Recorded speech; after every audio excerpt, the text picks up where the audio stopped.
यहाँ पर कर्मिक हड़ताल, अनिश्चितकालीन हड़ताल 22 तारीख से पंचायत और जनपद पंचायत के द्वारा चल रही है। आज उसी को सचिव जो संयुक्त मोर्चे के जो यहाँ पे पदाधिकारी है उनके द्वारा माननीय जनपद अध्यक्ष माननीय किशोर पाटिल जी को ज्ञापन सौंपा गया, जो यहाँ पर ज्ञापन लेने के लिए उपस्थित है। इनकी जो मांग है उस मुद्दों पर आप क्या कहना चाहेंगे? देखिए, पंचायत कर्मियों के जो जितने भी सारे संगठन हैं, 18 संगठनों ने मिलकर के ये अनिश्चितकालीन हड़ताल का यहाँ पर शुरुआत करी है। मैंने बहुत गौर से और ध्यान से इनकी मांगों को पढ़ा है, देखा है और ज़मीनी स्तर पर इनकी कठिनाइयों को मैं समझता हूँ।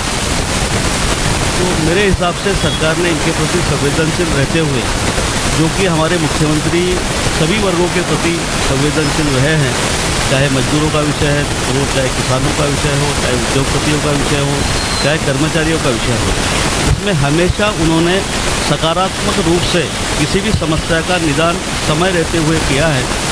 तो आने वाले समय में क्योंकि हमारे सांसद जी जो इस ज़िले को बहुत अच्छे से और यहाँ की जो नीचे के अमले की बातें ऊपर तक पहुँचाते हैं, वो दुर्भाग्य से दिवंगत हुए हैं।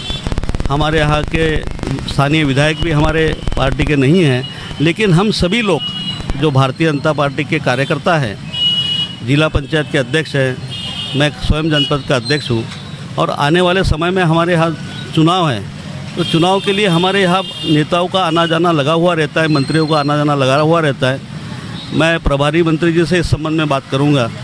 मैं हमारे पंचायत मंत्री जो है, क्योंकि आगामी दिनों में हम लोग भी भोपाल हमको बुलाया है, तो भोपाल जा कर के उचित मंत्रियों के पास में इस समस्या को रखकर इसमें से निदान और उसमें से इनकी समस्या का हल निकालने का मैं प्रयास करूँगा। किशोर भाई, आपको लगता नहीं कि आगामी लोकसभा का उपचुनाव है, वो चुनाव पर कोई प्रभाव नहीं पड़ेगा अगर इस प्रकार से आंदोलन चलते रहेंगे तो?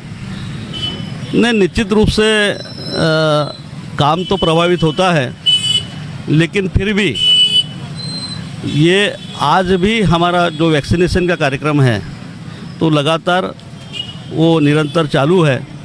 उसमें कमियां आती है क्योंकि यही एक अमला ऐसा है जो हमारे ग्राउंड लेवल पे और कोरोना काल में सारे विभागों ने काम किया है, लेकिन पंचायत के कर्मियों ने टेबल से लेकर से, कुर्सी से लेकर करके, टेंट से लेकर करके, पानी पिलाने की व्यवस्थाओं से लेकर के सारे विभागों की व्यवस्था हमारे पंचायत के सचिव करते हैं, हमारे कर्मचारी करते हैं।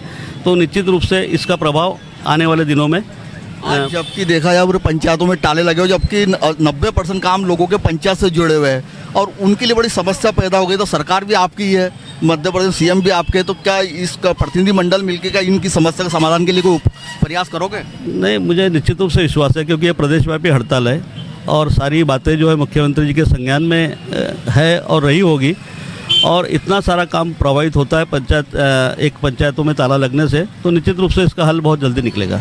क्योंकि इस आंदोलन में जनपद अध्यक्ष किशोर पाटिल जी का भी पूरा समर्थन है और इस मुद्दों को लेकर वो प्रयास करेंगे। हमारे साथ में अम्बादा जी सचिव जो है, सर इस मुद्दे पर और क्या आप क्या कहना चाहेंगे? सर, हमारा एक ही शासन से आग्रह है कि हमारी जो मांगे हैं ये बहुत पुरानी है और इस मांगों को अब तक 4-5 साल से शासन कोई ध्यान नहीं दे रहा है।